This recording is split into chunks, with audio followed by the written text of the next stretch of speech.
नमस्कार। उसके बाद देखिए हम लोग यहाँ पर अपने एक्सरसाइज नंबर 1.4 के ऊपर बात करेंगे। बहुत छोटी सी एक्सरसाइज है, बहुत ही प्यारी सी एक्सरसाइज है। 1.4 में हमें क्या करना है मैं आपको जनरली बता दूं। आपके पास यहाँ पर फ्रैक्शन दिए हुए हैं। फ्रैक्शन में आपको ये फाइंड करना है कि गिवन फ्रैक्शन एक नॉन टर्मिनेटिंग है, नॉन टर्मिनेटिंग रिपीटिंग है, नॉन टर्मिनेटिंग नॉन रिपीटिंग है। रिपीटिंग को हम लोग रिकरिंग भी कहते हैं। याद करिए मैंने आपको इसकी जो जनरली क्लास है, मतलब जो इसकी कंसेप्ट वाली क्लास है जो हमने आर डी शर्मा से कवर करी हुई है, वो हमने ऑलरेडी कर रखी है, आज से बहुत महीने पहले कर रखी है। लिंक डिस्क्रिप्शन में आपको मिल जाएगा। वहां पर हम लोगों ने कुछ बातें देखी थी, उस बातों का सबसे पहले हम लोग यहाँ पर रिकॉल करेंगे और फिर अपनी एक्सरसाइज को हम लोग यहाँ पर स्टार्ट करेंगे। जैसे समझो ध्यान से, आपके पास मान लीजिए यहाँ पर कोई भी रेशनल नंबर है p बाई क्यू। आपके पास यहाँ पर कोई भी फ्रैक्शन की फॉर्म में लिखा हुआ है, कोई भी नंबर आपके पास फ्रैक्शन की फॉर्म में लिखा हुआ है, आप समझ रहे हो। तो ये जो नंबर आपका यहाँ पर फ्रैक्शन की फॉर्म में लिखा हुआ है, अगर यहाँ पर Q का फैक्टर, मैं आपको रिकॉल करवा रहा हूं, उतना डीप में तो नहीं पढ़ाऊंगा लेकिन हाँ वहां तक लेके जरूर जाऊंगा क्रैश कोर्स की तरह। अगर आपका Q का फैक्टर यहाँ पे 2 की पावर m और 5 की पावर n का मल्टीपल है, अगर आपका जो यहाँ पर फैक्टर है Q वो आपका 2 की पावर m और 5 की पावर n का मल्टीपल, मतलब इस फॉर्म में लिखा हुआ है जहां पर m और n आपका होल नंबर है, इसका मतलब आपका ये एक किस टाइप का नंबर होगा। अगर आपका यहाँ पे Q जो है उसका फैक्टर 2 की पावर m और 5 की पावर n की फॉर्म का लिखा है जहां पर m और n होल नंबर है, तो आपके पास यहाँ पर ये टर्मिनेटिंग की कैटेगरी में आ जाएगा। किसकी कैटेगरी में आएगा? टर्मिनेटिंग की। मतलब ये रिजल्ट आपके पास एक टर्मिनेटिंग नंबर होगा, मतलब रेशनल की कंडीशन में आ जाएगा। क्योंकि रेशनल के पास दो चीजें होती हैं, या तो वो टर्मिनेट हो रहा हो या तो वो नॉन रिपीट हो रहा, नॉन टर्मिनेट हो लेकिन रिपीट वाली में हो। देखो मैं लिख देता हूं यहाँ पे, रेशनल के पास दो कंडीशन होती हैं और जो इरेशनल होता है उसके पास सिर्फ अकेली कंडीशन होती है। रेशनल कहता है कि नंबर आपके पास या तो टर्मिनेट हो जाए, और अगर वो टर्मिनेट नहीं हो रहा, नॉन टर्मिनेटिंग है, तो वो रिपीट जरूर हो जाए। अगर वो टर्मिनेट नहीं हो रहा तो वो बार बार क्या हो जाए? रिपीट हो जाए। लेकिन इरेशनल कहता है कि उसे ना ही टर्मिनेटिंग चाहिए और ना ही यहाँ पर रिपीटिंग चाहिए। अगर दोनों में से कोई भी एक बात गलत हुई वो रेशनल की कैटेगरी में उसे भेज देगा। तो आपको याद रखना है कि रेशनल के पास दो रिजल्ट आते हैं, एक टर्मिनेटिंग वाला और एक आपके पास non terminating but repeating. Repeating का एक अलग नाम रिकरिंग भी कह सकते हो। क्या कह सकते हो? रिकरिंग भी कह सकते हो। तो नॉन टर्मिनेटिंग बट रिकरिंग। लेकिन इरेशनल कहता है कि उसे ना ही टर्मिनेट चाहिए और ना ही रिपीट वाला चाहिए। तो आपके पास अगर किसी फ्रैक्शन का डिनोमिनेटर आपका 2 की पावर m और 5 की पावर n की फैक्टर की फॉर्म में लिखा हुआ है, तो वो रिजल्ट आपका टर्मिनेटिंग की कैटेगरी में आ जाएगा। किसकी कैटेगरी में आएगा? टर्मिनेटिंग की कैटेगरी में। लेकिन आपके पास यहाँ पर तीन चीजें और है, 10th क्लास के हिसाब से तीन चीजें और हैं। सबसे पहले, अगर किसी का डिनोमिनेटर 3 है या फिर अगर किसी का डिनोमिनेटर 7 है, मतलब 7 का मल्टीपल है, 3 का मल्टीपल है, या फिर वो 11 का मल्टीपल है, वो 7 का मल्टीपल है, वो 11 का मल्टीपल है, या फिर वो 3 का मल्टीपल है, इसमें से अगर कोई भी रिजल्ट आपके सामने आ रहा है तो वो आपके पास यहाँ पर नॉन टर्मिनेटिंग बट रिपीटिंग या फिर रिकरिंग वाली कंडीशन में आ जाएगा। नॉन टर्मिनेटिंग बट रिपीटिंग या फिर रिकरिंग वाली कंडीशन में आ जाएगा। दो चीजें मैंने बताई हैं, दोनों को बहुत ही ध्यान से याद रखना है। अगर आपका जो डिनोमिनेटर है, तो अगर उस डिनोमिनेटर का फ्रैक्शन, मतलब आप उसके फैक्टर करते हैं, रिजल्ट आपको 2 की पावर m और 5 की पावर n की फॉर्म में मिलता है, इसका मतलब वो रिजल्ट आपका यहाँ पर टर्मिनेटिंग की कैटेगरी में आएगा। लेकिन अगर वो आपके पास यहाँ पर उसका डिनोमिनेटर में 3 मिल जाता है, 7 मिल जाता है, 11, आपके पास 10th में सिर्फ तीन ही नंबर है, 3, 7 और 11। अगर 3, 7, 11 में से कुछ भी मिलता है तो वो आपके पास नॉन टर्मिनेटिंग बट रिपीटिंग की कैटेगरी में आएगा। ये आपको समझ आ रहा है। इरेशनल वाला हमारे पास यहाँ पर रिजल्ट नहीं है, क्योंकि हम लोग फ्रैक्शन को देख के आपने उसे p बाई क्यू की फॉर्म में लिख दिया है, तो वहां पर वो एक रेशनल नंबर है। बाकी रेशनल वाला आपकी 1.4 में नहीं है। मैंने समझाना था, रेशनल इरेशनल दोनों साथ लेके चलते हैं, इसलिए मैंने आपको बस बता दिया। हमें दो चीजों पे ध्यान देना है पूरी एक्सरसाइज में, terminating, non terminating but repeating. ये आपको समझ आया? चलिए उसके बाद क्वेश्चन को करते हैं। देखिए सबसे पहले एक्सरसाइज नंबर 1.4 का क्वेश्चन नंबर 1 आपके सामने है कि without actual performing the long division, मतलब आपको यहाँ पर डिवाइड वगैरह करके नहीं देखना है, विदाउट, उसके बिना आपको ये बताना है state whether the following rational number will have ए, ये नीचे जितने भी आपके पास 10 रेशनल नंबर लिखे हुए हैं, ये रेशनल नंबर आपके पास terminate will have a terminating decimal expansion और ए नॉन टर्मिनेटिंग रिपीटिंग। मैंने बताया था रेशनल दो कैटेगरी में डिवाइड होता है, या तो वो टर्मिनेट होता है या तो वो नॉन टर्मिनेट होगा लेकिन रिपीट हो जाएगा। तो इसमें से कौन सा है आपको ये बताना है। जैसे सबसे पहला क्वेश्चन है आपके पास फर्स्ट का फर्स्ट की 13/3125, ये आपके पास लिखा है। आप ज्यादा कुछ मत करो, 3125 के फैक्टर कर लो, और जब इसके फैक्टर करोगे तो किससे डिवाइड होगा ये चेक करते हैं, 5 से होगा। 5 6 जा 13, 5 2 जा 10, 5 5 जा 25, फिर 5 से होगा 125, फिर 5 से होगा 25, फिर 5 से होगा 5 और फिर 5 से होगा 1, और अब बस समझ आए। तो 3125 के पास 5 कितने टाइम्स आ रहा है, आपके पास 5 टाइम्स आ रहा है। तो आप लोग इसे लिख सकते हो 13/2 की 5 की पावर 5, आपने इसे यहां पर लिख दिया। मैंने आपको ये बताया था कि अगर कोई डिनोमिनेटर आपके पास 2 की पावर m, मतलब 2 की कुछ ना कुछ पावर हो और 5 की कुछ ना कुछ पावर हो, तो वो आपके पास यहाँ पर टर्मिनेटिंग की कैटेगरी में आता है, जहां पर m और n दोनों कैसे होते हैं, याद करो, होल नंबर। अब सुनो, यहां पर इसके मल्टीप्लाई में कुछ नहीं लिखा, आप जानते हो जिसकी मल्टीप्लाई में कुछ नहीं होता वहां पर 1 होता है, और आप ये भी जानते हो कि किसी भी नंबर की पावर 0 होती है तो भी रिजल्ट आपको 1 मिलता है। मतलब समझाने का ये मतलब है, आप यहां पर इस 1 को 2 की पावर 0 लिख सकते हो, यस और नो। अब आप देख सकते हो आपको यहां पर जो डिनोमिनेटर मिला है वो 2 की पावर कुछ ना कुछ और 5 की पावर कुछ न कुछ की फॉर्म का है। इसका मतलब ये आपके पास एक कैसा नंबर है, ये आपके पास एक टर्मिनेटिंग नंबर है। ये आपको समझ आया। और करेंगे, सारे ही करने हैं, अगला करते हैं। जैसे सेकंड है आपका 17/8, आप लोग 8 को लिख सकते हो 2 की पावर 3, यहां पर 5 नहीं आ रहा तो आप लोग उसको लिख दो 5 की पावर 0। ये आपको समझ आ रहा है। तो 2 की पावर 3 और 5 की पावर 0 आ गया, इसका मतलब ये 2 की पावर m और 5 की पावर n की फॉर्म का है, जिसकी वजह से यहां पर ये एक टर्मिनेटिंग नंबर हो जाएगा। कैसा नंबर हो जाएगा, टर्मिनेटिंग नंबर। अगर आपने थर्ड के ऊपर बात करा तो रिजल्ट है 64/455। 455 के फैक्टर करो तो ये आई थिंक आपका 5 से कैंसिल होगा, 5 9 जा 45, 5 1 जा 5, ये 7 से होगा, ये 13 से होगा, 13 1 जा 13। आपके पास रिजल्ट आ गया 64/5 इंटू 7 इंटू 13।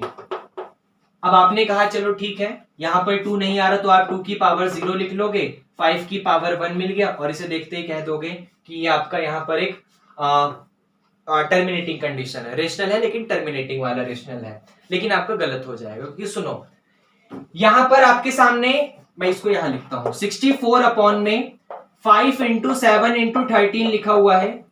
2 की पावर 0 की फॉर्म में नहीं था, भले ही आपने लिख लिया, और सिर्फ इसको देखकर आप यहां पर इसे टर्मिनेटिंग नहीं कह सकते, क्योंकि इसके अलावा यहां पर 7 और 13 भी लिखे हुए हैं। ये आपको समझ आ रहा है। मैंने आपसे कहा था जिसके डिनोमिनेटर में 3 7 11, 13 वाला भी केस आ गया हमारे सामने, और भी रिजल्ट आ जाते हैं, लेकिन 3 7 11 इन तीनों को याद रखो, उनमें से कुछ ना कुछ आपको मिल जाएगा। जैसे देखो यहां पर भले ही एक्स्ट्रा में कुछ भी आ रहा हो कोई प्रॉब्लम नहीं है, लेकिन आपको डिनोमिनेटर में 7 मिल गया। 3 7 11, 3 7 11, इसे याद रखो, सारे के सारे क्वेश्चन हो जाएंगे।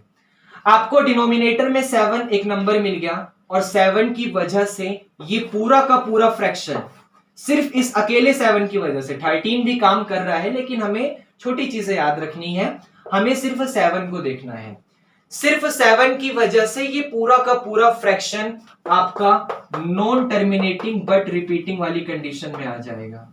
क्या आपको समझ आया? यहां पर 2 की पावर 0 और 5 की पावर 1 कुछ भी नहीं कर पाएगा। 2 की पावर 0 और 5 की पावर 1 कुछ भी नहीं कर पाएगा, क्योंकि डिनोमिनेटर में आपका यहां पर 7 लिखा हुआ है, और इस 7 की वजह से ये पूरा का पूरा फ्रैक्शन जो रेशनल नंबर है वो आपका नॉन टर्मिनेटिंग बट रिपीटिंग की कैटेगरी में आ जाएगा। ये आपको समझ आया? अगला करते हैं, ध्यान से देखना। अच्छा, पता है पहले चीजों को, क्वेश्चन को करने से पहले कंसेप्ट को पढ़ा करो, क्योंकि कंसेप्ट बहुत जरूरी है। अगर उसको सॉल्व करने का तरीका नहीं पता तो आप उसे सॉल्व नहीं कर पाएंगे। आप समझ रहे हैं? तो पहले उसको पूरा मेथड देख लिया करिए और फिर उसके बाद क्वेश्चन को सॉल्व करने स्टार्ट करा करिए। चलिए, इसी के फोर्थ के ऊपर बात करेंगे। रिजल्ट है आपका यहां पर 15 अपॉन में 1600। अगर आप इसके फैक्टर करोगे तो आपको क्या मिलेगा? 16 का होता है 4 और ये होता है आपके सामने ये। चलिए कर लेते हैं, ऐसे अंदाजा नहीं लगा सकता मैं भी, इतना वो नहीं है। सबसे पहले आपने 2 से करा 8, फिर आपने 2 से करा 400, फिर आपने 2 से करा तो 200, फिर 2 से करा तो 100, फिर 2 से करा तो 15, फिर 2 से करा तो 25, फिर 5 और फिर 5। मतलब 2 आपके पास 1 2 3 4 5 6 और 5 दो बार। ये आपके पास 15 अपॉन में 2 की पावर 6 और 5 की पावर 2 लिखा हुआ है। ये आपको समझ आ रहा है? अब आप यहीं पर देखकर बोल दो ये टर्मिनेटिंग की कैटेगरी में है, वरना आगे वाले क्वेश्चन में जो हमें चीजें मिलेंगी उससे रिलेटेड एक छोटी सी चीज बता रहा हूं। अगर आपका डिनोमिनेटर और न्यूमरेटर दोनों और रिड्यूस हो सकता है तो रिड्यूस कर दो। जैसे 5 3 जा 15 और 5 की एक आपका कट गया तो आपके पास क्या मिला? 3 अपॉन में 2 की पावर 6 इंटू में 5। ये और रिड्यूस नहीं हो सकता। फिर भी तो आप देख सकते हो ये टर्मिनेटिंग की कैटेगरी में आ रहा है, क्योंकि आपका 2 की पावर m और 5 की पावर n की फॉर्म का। Its denominator are of the form 2 की पावर m और 5 की power n। So this number is a terminating rational, this number is a terminating number. आप इस तरीके से लिख देना। जबकि फिफ्थ वाली कंडीशन में, इंग्लिश उतनी अच्छी नहीं आती है, फिफ्थ वाली कंडीशन में 29 अपॉन में 343 लिखा है। अब आप 343 के फैक्टर करोगे तो अगर किसी बच्चे को क्यूब याद है तो आप लोग यहां पर देख सकते हो कि 343 आपका 7 की क्यूब है। इसका मतलब यहां पर आप इसे क्या लिख सकते हो? 7 इंटू 7 इंटू 7। ये आपको समझ आ रहा है? 2 की पावर m 5 की पावर n पे तो ध्यान जाएगा ही नहीं, क्योंकि है भी नहीं, बनाया भी जा सकता है लेकिन कोई प्रॉब्लम नहीं। सिर्फ 7 को देखते ही कह दो, एक किसी भी एक 7 को देख लो और उसे देखते ही कह दो कि ये आपका यहाँ पर नॉन टर्मिनेटिंग बट रिपीटिंग वाली कैटेगरी में आ जाएगा। नॉन टर्मिनेटिंग बट रिपीटिंग वाली कैटेगरी में आ जाएगा। ये आपको समझ आया? जबकि अगर मैंने क्वेश्चन नंबर 6 के ऊपर बात करा तो 23 अपॉन में 2 की पावर 3 और 5 का स्क्वायर लिखा है। देखते रिप्लाई कर सकते हो, डिनोमिनेटर 2 की पावर m और 5 की पावर n की फॉर्म का है, जिसकी वजह से ये टर्मिनेटिंग के कैटेगरी में आएगा। देखते ही था। 7th नंबर देखो, 129 और अपॉन में 2 की पावर 2, 5 की पावर 7 और 7 की पावर 5, ये लिखा हुआ है। अब हमारा ध्यान 2 की पावर 2 और 5 की पावर 7 पर जाएगा, लेकिन उसके बगल में 7 की पावर 5 लिखा है और इसको देखते ही आप लोग कह दोगे कि ये आपका यहाँ पर नॉन टर्मिनेटिंग बट रिपीटिंग वाली कैटेगरी में आएगा due to 7 to the power 5। ये आपको समझ आ रहा है? भाई फ्रैक्शन में 10th क्लास के हिसाब से सिर्फ 3 चीजें देख लो, 3 7 11, उसमें से कुछ भी मिल जाता है, देखते ही रिप्लाई कर दो कि वो आपका यहाँ पर नॉन टर्मिनेटिंग और रिपीटिंग वाली कैटेगरी में चला जाएगा। वहां पर ये 2 की पावर m 5 की पावर n लिखा हो नहीं लिखा हो कोई प्रॉब्लम नहीं है, इसको देखते ही कह दो कि ये नॉन टर्मिनेटिंग बट रिपीटिंग है। उसके बाद एक ये क्वेश्चन नंबर 8, जैसे 6 अपॉन 15 है। अब अगर आपने 6 अपॉन 15 के फैक्टर करे, जो नीचे आपका 15 लिखा है, तो आपको क्या मिलेगा? इसको यहां पर करते हैं। 6 अपॉन में 15 का क्या फैक्टर होता है आपका? 3 5 जा 15। ये आपको समझ आ रहा है? अब यहां पर आप लोग अगर ये कहोगे कि सर यहां पे देखो 5 के अलावा 2 नहीं है, आप उसे 2 की पावर 0 लिख लो और आपको इसको भले ही मत देखो लेकिन 3 को देखते ही कह दो कि ये नॉन टर्मिनेटिंग और रिपीटिंग है, तो बेटा आपका गलत हो जाएगा। सॉरी भाई, आपके सामने 15 का फैक्टर है 3 इंटू 5, 2 नहीं था, मैंने 2 की पावर 0 लिख लिया। और अगर आप कहोगे कि सर इसको भले ही मत देखो, 3 की वजह से ये रिजल्ट आपका नॉन टर्मिनेटिंग बट रिपीटिंग वाली में चला जाएगा, तो वो गलत हो जाएगा। क्यों? क्योंकि मैंने आपसे कहा था रेशनल नंबर को आप जितना रिड्यूस कर सकते हैं रिड्यूस करिए। 1.2 में 3 में हम यही बात करते आ रहे हैं। जैसे यहां पर आपका जो ये 6 है वो 3 से कैंसिल होगा, 3 2 जा 6। आपके पास रिजल्ट आ गया 2 अपॉन में 5 इंटू में 2 की पावर 0। जो नीचे 3 आपका इसे नॉन टर्मिनेटिंग वाली कैटेगरी में भेज रहा था वो हट चुका है। अब डिनोमिनेटर में आपका सिर्फ 2 की पावर m और 5 की पावर n लिखा है, जिसकी वजह से ये आपका यहां पर टर्मिनेटिंग की कैटेगरी में आ जाएगा। मतलब आपको यहां पर यह सीखना है कि अगर यहां पर उसके डिनोमिनेटर में कोई ऐसा नंबर 3 7 11 लिखा है जो कि न्यूमरेटर को क्या कर रहा है, डिवाइड कर रहा है, उसको यहां पर डिनोमिनेटर से हटा रहा है, तो आप लोग क्या करो, ऐसा कर दो। क्योंकि करने के बाद आपके पास डिनोमिनेटर में वो चीजें आ जाएंगी जो उसे नॉन टर्मिनेटिंग की कैटेगरी से हटा देगा। जैसे 3 यहां पर इसे एनटीआर में भेज रहा था, एनटीआर समझ रहे हो। अब अगर मैंने इसको 6 को 3 से कैंसिल करा, 2 मिला, तो 2 अपॉन 5 इंटू 2 की पावर 0। डिनोमिनेटर में ऐसा कुछ बचा ही नहीं जो इसे एनटीआर वाले में भेज दे, ये सिर्फ आपका टी में रह जाएगा। क्या आपको ये समझ आया? तो इसको याद रखना। जैसे इसका करते हैं 9th, सेम ऐसा ही है 35 अपॉन में 50 को क्या लिख सकते हो? अगर आपने 50 के फैक्टर करे तो 35 अपॉन में 2 इंटू में 5 का स्क्वायर आ जाएगा। अब आप कहोगे सर यहां पर भी तो ये 5 7 जा 35 और 5 1 जा 5 रिड्यूस हो रहा है, आपके पास 7 अपॉन में 2 की पावर 5 आ गया। तो बेटा पहले भी आपके पास डिनोमिनेटर में कोई ऐसा रिजल्ट नहीं था जो इसे एनटीआर वाली कंडीशन में भेज सके, नॉन टर्मिनेटिंग बट रिपीटिंग में। पहले भी ऐसा कोई रिजल्ट नहीं था। रिड्यूस करने के बाद अब भी ऐसा कोई रिजल्ट नहीं आया जो इसे एनटीआर वाली कंडीशन में भेज सके। इसका मतलब ये कैसा नंबर हो जाएगा? ये यहां पर एक टर्मिनेटिंग की कैटेगरी में आ जाएगा। क्या आपको ये समझ आया? तो ये चीजें आपको याद रखनी है। 10th करते हैं 77 अपॉन में 210। आप 210 के फैक्टर करो, मैं यहां पे करता हूं, तो ये 2 से कैंसिल होगा, 105 मिलेगा। ये 3 से कैंसिल होगा, 3 3 जा 9, 3 5 जा 15, 5 7 जा 35, 7 1 जा 7। 210 के फैक्टर आ गए 2 अपॉन में 2 इंटू 3 इंटू 5 इंटू 7। ये आपके पास आ गया। ऊपर सॉरी, ये ऊपर 77 है, मैं इसको और क्लियर कर देता हूं ताकि आपको ढंग से दिखे। ये आपके पास रिजल्ट आया 77 अपॉन में 2 इंटू में 3 इंटू में 5 इंटू में 7, आपका ये लिखा हुआ है। अब आप देख रहे हो 2 और 5 का कॉम्बिनेशन तो मिल रहा है, लेकिन इसके अलावा दो चीजें हैं, 3 और 7। अब सबसे पहले मैं ये देख रहा हूं कि ये 7 हटाया जा सकता है 11 7 जा 77 करके, तो मैंने इस 7 को हटा दिया। लेकिन अभी भी मेरे पास यहां पर ये वाला जो 3 बचा हुआ है, वो 3 इस पूरे के पूरे नंबर को क्या कर देगा, एनटीआर वाली कंडीशन में भेज देगा। किस में भेज देगा? एनटीआर वाले में। क्योंकि 3 एक डिनोमिनेटर में ऐसा रिजल्ट है जो कि न्यूमरेटर को यहां पर सॉल्व नहीं कर पा रहा है, जिसकी वजह से ये नंबर आपका एनटीआर वाली कंडीशन में चला जाएगा। तो ये आपका क्वेश्चन नंबर 1 था, बहुत ही आसान था। अगर आपका डिनोमिनेटर 2 की पावर m और 5 की पावर n की फॉर्म का है तो वो टर्मिनेटिंग में आएगा, और अगर उसके डिनोमिनेटर में इसके अलावा 3 7 11 सिर्फ 3 चीजें याद रखनी है, इसमें से कुछ भी मिल जाता है तो वो आपके पास किस कैटेगरी में जाएगा? वो आपके पास यहाँ पर एनटीआर वाली कंडीशन में जाएगा। और अगर 2 की पावर m और 5 की पावर n है तो मैंने पहले गलत बोला था, 2 की पावर m और 5 की पावर n है तो टर्मिनेटिंग की कैटेगरी में जाएगा। ये आपको समझ आया? तो ये 1 था। थोड़ा सीरियस होकर पढ़ा रहा हूं, समझ आ रहा होगा उम्मीद करता हूं। फनी लैंग्वेज में पढ़ाने का इसलिए नहीं था क्योंकि टॉपिक काफी अच्छा चल रहा है, सीरियस होकर पढ़ लेते हैं, बाकी टाइम पास के लिए तो बहुत सारी चीजें हैं, आप लोग देखते रहना। चलो उसके बाद क्वेश्चन नंबर 2 करते हैं। बहुत ध्यान से समझना बेटा।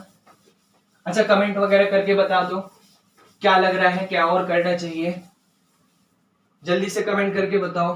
कुछ अगर इंप्रूवमेंट वगैरह करना है तो जल्दी से बताओ।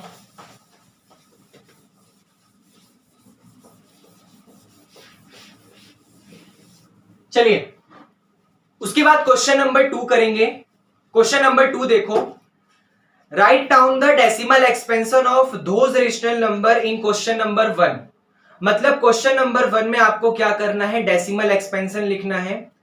Above which have terminating decimal expansion, जिसके पास टर्मिनेटिंग डेसिमल एक्सपेंशन था, आपको क्या करना है, यहां पर उसके डेसिमल एक्सपेंशन को लिखना है।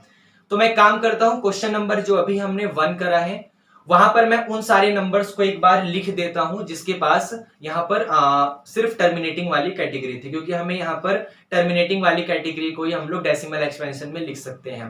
जो चीज नॉन टर्मिनेटिंग है, कहीं टर्मिनेट ही नहीं हो रही है, उसको डेसिमल एक्सपेंशन की फॉर्म में कैसे लिख दोगे, मतलब लिखोगे तो, लेकिन फिर वो इनफाइनाइट की तरफ जा रहा है। तो आप लोग यहाँ पर टर्मिनेटिंग वाली कंडीशन ले लो जिसको आप क्या करो, डेसिमल एक्सपेंशन में लिख सको। तो मैं लिख देता हूं जल्दी से। अब देखिए, उसके बाद क्वेश्चन नंबर 2 में आपके पास ऐसे सिर्फ 6 अलग अलग क्वेश्चन थे जो कि आपके सामने टर्मिनेटिंग वाली कंडीशन में आ रहे थे। क्वेश्चन नंबर 1, 2, 4, 6, 8 और 9 आपके सामने ये क्वेश्चन थे जो टर्मिनेटिंग की कैटेगरी में आ रहे थे। मैंने यहां पर क्या करा है, जो हमने क्वेश्चन नंबर 1 में करा था वहां पर सभी के मैंने डिनोमिनेटर के फ्रैक्शन कर लिए हैं, और उसके अलावा मैंने यहां पर बाकी कुछ और नहीं करा है। अब मुझे यहां पर क्या करना है, इसको डेसिमल एक्सपेंशन की फॉर्म में लिखना है, लेकिन ध्यान से सुनो। उसके लिए आपको क्या करना पड़ेगा, पहले आपको पता है ये सारे नंबर टर्मिनेटिंग वाले हैं, तो इसके डिनोमिनेटर में आपका 2 की पावर m और 5 की पावर n वाला कंडीशन होगा।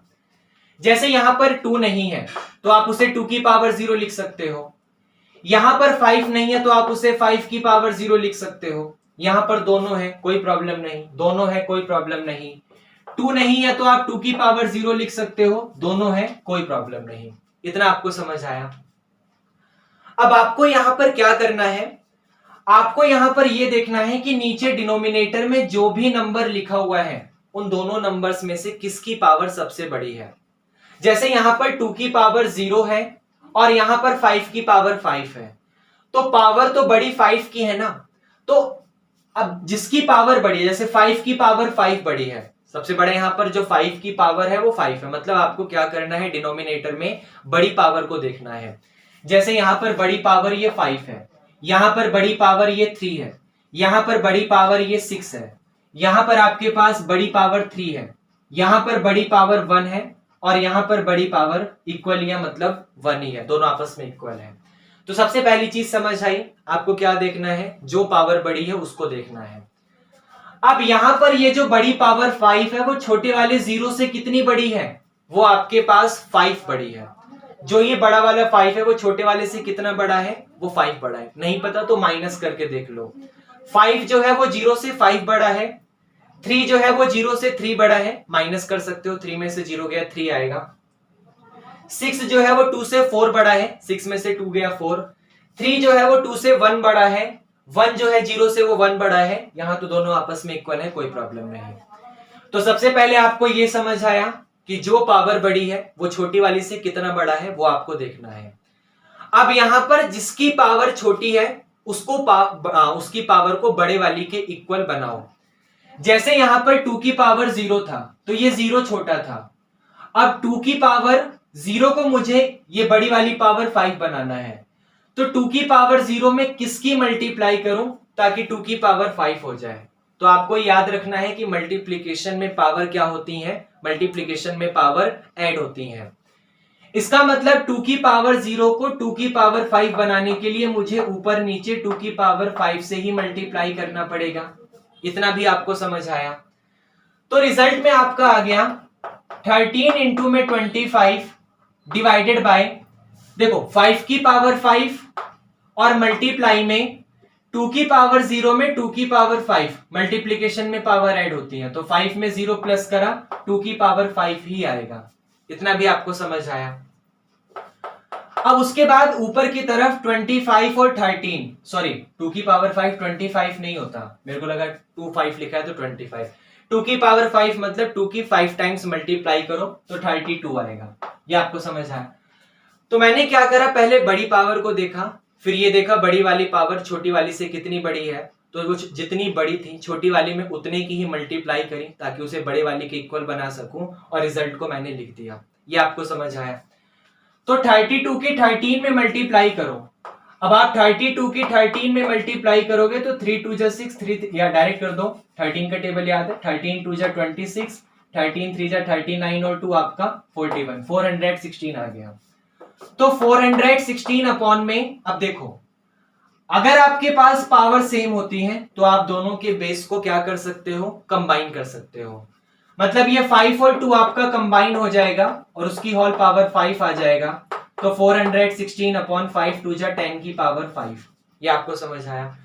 10 की पावर कितनी है, 5 है, इसका मतलब 1 के पीछे 5 जीरो, क्योंकि 10 की जितनी पावर होती है 1 के पीछे उतने ही जीरो। जैसे 10 की पावर 1 तो 10 आता है, 10 की पावर 2 10 के स्क्वायर करा तो 100 आता है, पावर 2 थी तो 2 जीरो।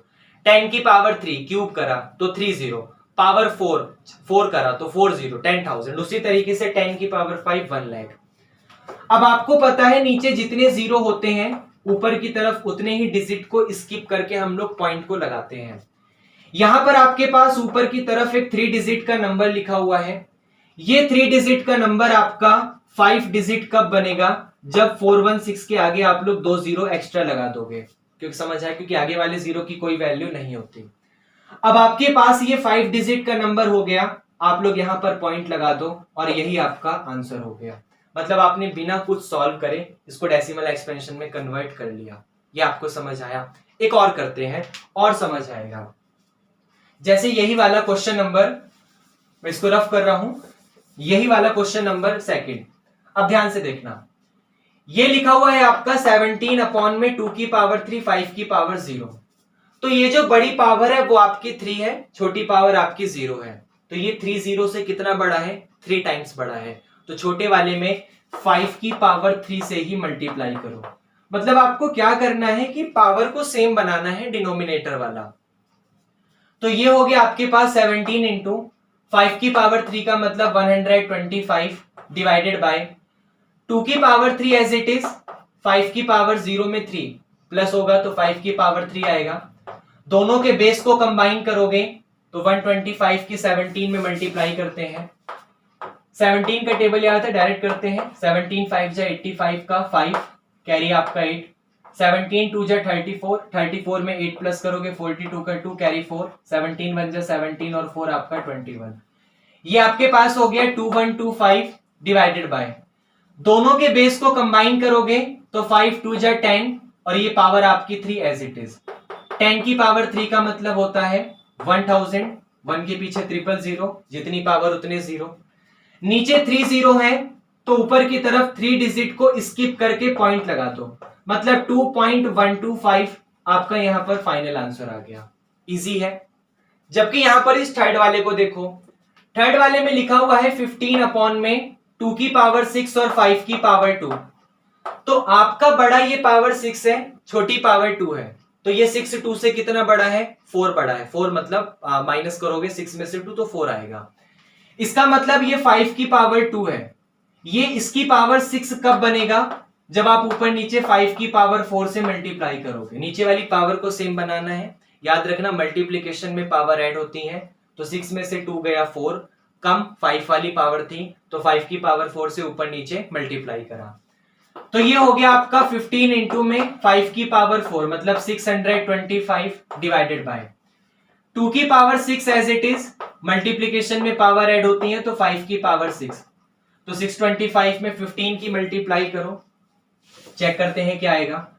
ये हो गया आपका 625 में 15 की मल्टीप्लाई करनी है तो 15 5 जा 75, 15 2 जा 30 और 7 37, 15 6 जा 90 और 3 93। आपके पास आ गया 9375 डिवाइडेड बाय, दोनों के बेस को कंबाइन कर लो तो 10 की पावर 6। 10 की पावर 6 का मतलब है 10 लाख। 9375 क्योंकि 1 के पीछे उतने ही जीरो लगा दो तो 1 2 3 4 5 6। अगर नीचे 6 जीरो है तो ऊपर 6 डिजिट को स्किप करके पॉइंट लगाना है, लेकिन आपके पास ये एक 4 डिजिट का नंबर है।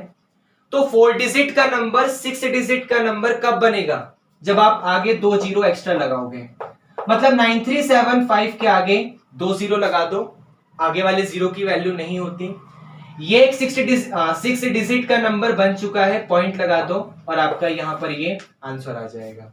ये भी समझ आया। ये वाला करते हैं क्वेश्चन नंबर इसी का 6। हमें वही क्वेश्चन करना है जो टर्मिनेटिंग वाली कैटेगरी में आता है। सिक्स्थ में लिखा हुआ है 23 अपॉन में 2 की पावर 3 और 5 की पावर 2। तो बड़ी पावर कौन सी है? 3। छोटी वाली 2 से कितनी बड़ी है? 1 बड़ी है। अब छोटा किसके पास था? 5 के पास। तो 1 बड़ा है, इसलिए 5 की पावर 1 से ऊपर मल्टीप्लाई, 5 की पावर 1 से नीचे। 23 की 5 में करो, 5 3 जा 15, 5 2 जा 10 और 1 11। ये 2 की पावर 3 आपका एज इट इज, दोनों के पावर को क्या कर दो? मल्टीप्लाई में पावर ऐड होती हैं।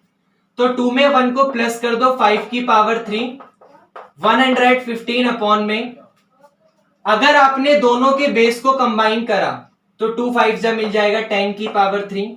10 की पावर 3 का मतलब होता है 1000। नीचे 000 है तो ऊपर की तरफ 3 डिजिट को स्किप करके पॉइंट लगाओ, मतलब 0.123 115, ये आपका आंसर आ गया। ये भी समझ आया?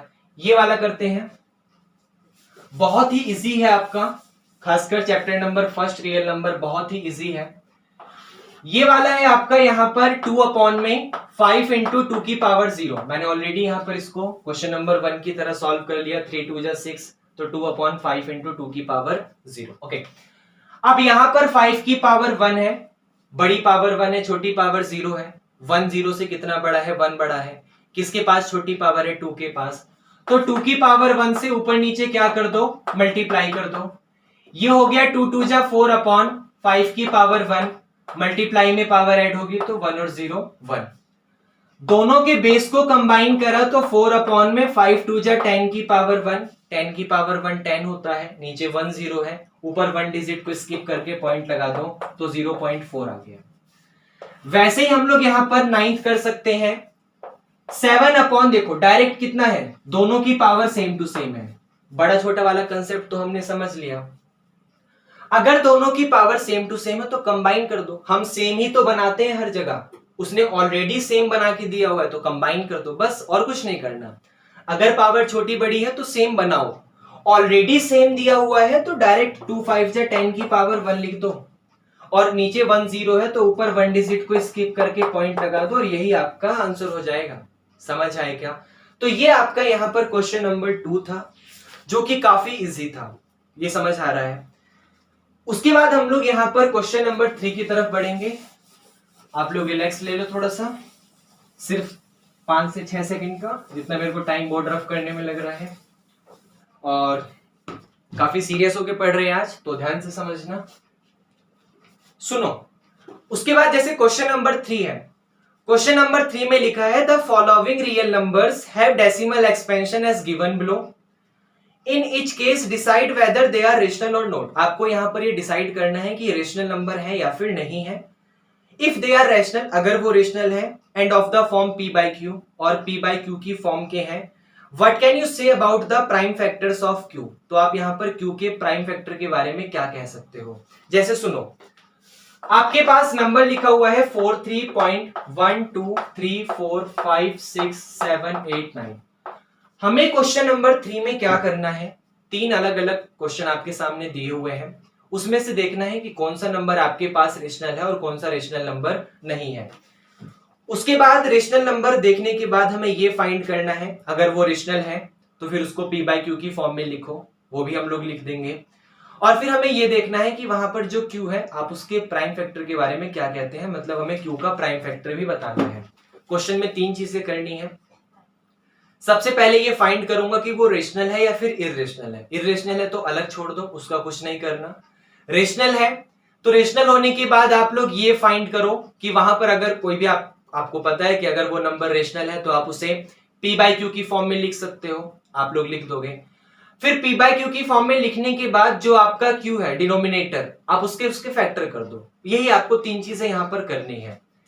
जैसे ये आपका क्वेश्चन नंबर 1 है, अब इस क्वेश्चन नंबर 3 का मतलब पार्ट फर्स्ट। अब इसको ध्यान से देखो, ये डेसिमल के बाद कहीं ना कहीं से स्टार्ट तो हुआ, लेकिन कहीं ना कहीं पर जाके फिनिश भी हो गया। इसका मतलब ये किस कैटेगरी में आ रहा है? ये आपके पास यहां पर एक टर्मिनेटिंग की कैटेगरी में आ रहा है, क्योंकि ये नंबर यहां 9 पर आके रुक गया, और टर्मिनेटिंग का मतलब ही होता है रुकना। तो ये नंबर आपका 9 पर आकर रुक गया, इसका मतलब यहां पर ये टर्मिनेटिंग की कैटेगरी में आ रहा है, और टर्मिनेटिंग की वजह से ये क्या हो जाएगा? ये आपके पास यहाँ पर एक रेशनल नंबर हो जाएगा। कैसा नंबर हो जाएगा? Rational number. अब अगर ये रेशनल नंबर है, अब अगर यहां पर ये रेशनल नंबर है तो आप इसको क्या करो, पी बाय क्यू की फॉर्म में लिखो। पहली चीज हमने लिख दी, दूसरी चीज पी बाय क्यू की फॉर्म में लिखो। कैसे लिखोगे सुनो, आपको पता है यहां से पॉइंट हटाओगे तो पॉइंट के बाद जितनी डिजिट है नीचे उतने ही जीरो आ जाएंगे। जैसे पॉइंट के बाद टोटल 9 डिजिट है, 1 से 9 तक कितनी डिजिट है? 9 डिजिट है। तो नीचे क्या होगा आपके पास, 1 के पीछे 9 जीरो आ जाएंगे। तो 1 2 3 4 5 6 7 8 9, ये आपको समझ आया। अब 1 के पीछे 9 लिखो, 1 2 3 4 5 6 7 8 9। 1 के पीछे 9 जीरो लिखो या सिंपल 10 की पावर 9 लिख दो, कोई प्रॉब्लम नहीं है। अब यहां पर 10 की पावर 9 लिखा है तो करने मत लग जाना फैक्टर, डायरेक्ट यहां पर 10 के फैक्टर कर दो बस। अगर आपने 10 के फैक्टर करे तो 1 2 3 4 5 6 7 8 9, अगर आपने 10 के फैक्टर करे तो आपको 2 इंटू में 5 मिलेगा और ये पावर 9 तो आपका एज इट इज। अब ये जो आपकी पावर 9 है उसे दोनों के पास, 2 के पास भी और 5 के पास भी क्या कर दो, डिस्ट्रीब्यूट कर दो। मतलब आपके पास 4 3 1 2 3 4 5 6 7 8 9, ये आपका हो जाएगा 2 की पावर 9 और 5 की पावर 9। इसका मतलब यहां पर इसका फैक्टर जो Q है वो 2 की पावर 9 और 5 की पावर 9 है, और यही हमें यहां पर करना था। क्वेश्चन में 3 चीजें हैं। सबसे पहले ये देखना है कि ये टर्मिनेटिंग है नॉन टर्मिनेटिंग, उसमें अगर टर्मिनेटिंग है तो रेशनल आएगा, अगर नॉन टर्मिनेटिंग रिपीटिंग है तो भी रेशनल आएगा, और अगर नॉन टर्मिनेटिंग नॉन रिपीटिंग है तो इररेशनल आएगा। तो सबसे पहली चीज ये फाइंड करनी है। दूसरी चीज, अगर वो टर्मिनेटिंग है, रेशनल नंबर है, तो आप उसे यहां पर इसकी पी बाय क्यू की फॉर्म में लिखो, और लिखने के बाद फिर वहां पर उसका जो क्यू है उसके फैक्टर करो और अपने रिजल्ट को लिखो। ये हमारा क्वेश्चन नंबर 3 का पार्ट फर्स्ट था, समझ है आपको? उसके बाद आपका यहाँ पर क्वेश्चन नंबर 3 का सेकंड पार्ट है, इसकी तरफ ध्यान से देखो। सबसे पहले ये फाइंड करना है कि यहाँ पर ये किस टाइप का नंबर है। जैसे देखो, पॉइंट के बाद यहाँ पर हमें डॉट डॉट डॉट लास्ट में देख के ये तो पता चल गया कि ये नॉन टर्मिनेटिंग वाली कैटेगरी में आ रहा है, ये तो हमें पता चल गया। लेकिन नॉन टर्मिनेटिंग में नॉन रिपीटिंग है या जस्ट रिपीटिंग है? क्या आपको लग रहा है यहाँ पर कोई पैटर्न बार बार रिपीट हो रहा है? तो ऐसा कोई पैटर्न नहीं है जो यहाँ पर बार बार रिपीट हो रहा है। रिपीट होने का मतलब, जैसे अगर यहाँ 120 लिखा है तो अगली बार भी 120, फिर 120, फिर 120, इसको रिपीटिशन कहते हैं। लेकिन उसने पहले 120 लिखा, फिर 1200 लिखा, फिर 12,000 लिखा, फिर 1,20,000 लिखा, और इस तरीके से आगे इंक्रीज करता चला गया। मतलब कोई एक फिक्स पैटर्न थोड़ी ना रिपीट हो रहा है। 120 के बाद 1200 पर आ गया, फिर 12,000 पर आ गया, फिर 1,20,000 पर आ गया, तो कोई पैटर्न तो बार बार रिपीट नहीं हो रहा है ना। इसका मतलब यहाँ पर ये नॉन टर्मिनेटिंग और नॉन रिपीटिंग वाली कैटेगरी का है, जिसकी वजह से यहाँ पर ये कैसा नंबर है, यहाँ पर ये एक इररेशनल नंबर है। और आप जानते हो इररेशनल नंबर को पी बाय क्यू की फॉर्म में नहीं लिख सकते हैं। ये क्वेश्चन हमारा यहीं पर फिनिश हो गया। जबकि क्वेश्चन नंबर 3 की तरफ ध्यान से देखना भाई। क्वेश्चन नंबर 3 में आपका लिखा हुआ है वही 43.123456789 के ऊपर बार। अब ये जो मैंने यहां पर इस नंबर के ऊपर बार लगाया है, इसका मतलब होता है कि ये नंबर आपके सामने बार बार रिपीट हो रहा है। जैसे ये बहुत बेसिक सी बात है, जैसे 4.3 के ऊपर बार लगाया, इसका मतलब ये 4.3 आपका यहां पर बार बार क्या हो रहा है, रिपीट हो रहा है। तो वैसे ही यहां पर ये 1 2 3 4 5 6 7 8 9 आपका बार बार क्या होगा, रिपीट होगा। मतलब 43.123456789, फिर 1 2 3 4 5 6 7 8 9, और ये बार बार ऐसे यहां पर चलता चला जाएगा। तो सबसे पहले इनफाइनाइट को देखकर, सॉरी मतलब डॉट डॉट डॉट इनफाइनाइट की तरफ जा रहा है, तो इसको देखकर मैंने यहां पर ये पता लगाया कि ये नॉन टर्मिनेटिंग वाली कैटेगरी में आ रहा है। लेकिन नॉन टर्मिनेटिंग में दो कैटेगरी होती हैं, अगर रिपीटिशन हुआ तो रेशनल, और अगर नॉन रिपीटिशन हुआ तो इररेशनल। अब यहां पर आप देख सकते हो ये 1 2 3 4 5 6 7 8 9, ये एक ऐसा पैटर्न है जो आपका बार बार क्या हो रहा है, बार बार आपका रिपीट हो रहा है। तो ये नॉन टर्मिनेटिंग और रिपीटिंग वाली कैटेगरी में आ जाएगा, ये आपका एनटीआर वाली कंडीशन में आ जाएगा। अब जब ये नंबर आपका एनटीआर वाली कंडीशन में आ गया, इसका मतलब ये यहां पर एक रेशनल नंबर है। और अगर यहां पर ये रेशनल नंबर है तो आप इसको p बाई क्यू की फॉर्म में लिख सकते हो। अब q आपका क्या होगा, कितनी पावर है वो नहीं पता, लेकिन आप इसे p बाई क्यू की फॉर्म में लिख सकते हो, क्योंकि यहां पर जो आपका, अच्छा ये रेशनल नंबर है तो आपने p बाई क्यू की फॉर्म में लिख दिया। अब सुनो, अब अगर आप ये कहना चाहते हो कि q आपका यहां पर 2 और 5 था, उसके अलावा कुछ और नहीं था, तो वो गलत हो जाएगा, क्योंकि सुनना ध्यान से, अगर q आपका सिर्फ 2 और 5 होता, मतलब 2 और 5 का कोई ना कोई पावर की फॉर्म में होता, तो आपके पास ये तो टर्मिनेटिंग वाली कैटेगरी में आता ना, जो अभी हमने क्वेश्चन नंबर फर्स्ट करा था। क्योंकि मैंने क्या बताया था, अगर डिनोमिनेटर सिर्फ 2 की पावर m और 5 की पावर n की फॉर्म का है तो वो टर्मिनेटिंग की कैटेगरी में आएगा। लेकिन यहां पर ये नॉन टर्मिनेटिंग बट रिपीटिंग वाली कैटेगरी में आ रहा है। तो याद करो, क्वेश्चन नंबर 1 में हमने यही तो करा था, अगर आपके पास फ्रैक्शन में 2, 5 के अलावा कोई अनदर नंबर मिल गया, लाइक 3, 7, 11, 13, इस तरीके से आपके पास 10 के हिसाब से सिर्फ 3 चीजें ही हैं, तो आपको ये लिखना है कि it has factor other than 2 और 5, like 3, 7, 11 dot dot dot dot etc। ये आपको समझ आ रहा है, क्योंकि इन्हीं की वजह से ये आपके सामने नॉन टर्मिनेटिंग की कैटेगरी में गया होगा। अगर ये टर्मिनेटिंग की कैटेगरी में जाता तो इसके पास सिर्फ और सिर्फ 2 और 5 ही इसके क्या होते, मतलब 2 की पावर m और 5 की पावर n ही इसके पास क्या होते, फैक्टर होते, जिसकी वजह से टर्मिनेट हो जाता है। लेकिन ये नॉन टर्मिनेटिंग की कैटेगरी में चला गया, और नॉन टर्मिनेटिंग की कैटेगरी में तभी जाता है जब अदर देन 2 की पावर m और 5 की पावर n इसके पास फैक्टर होता है। तो ये हमारे यहाँ पे चैप्टर 1.4 था, एक्सरसाइज 1.4, जिसके साथ हमारा chapter number first real number finish होता है। अगर आपको कोई लगता है कि कोई ऐसा टॉपिक रह गया है जिसको हमें दोबारा पढ़ना चाहिए, कोई प्रॉब्लम हुई है, तो कमेंट कर दो और फीडबैक दे दो एक बार। और बाकी मिलते हैं नेक्स्ट क्लास में नेक्स्ट चैप्टर के साथ, और आप लोग पढ़ते रहिए।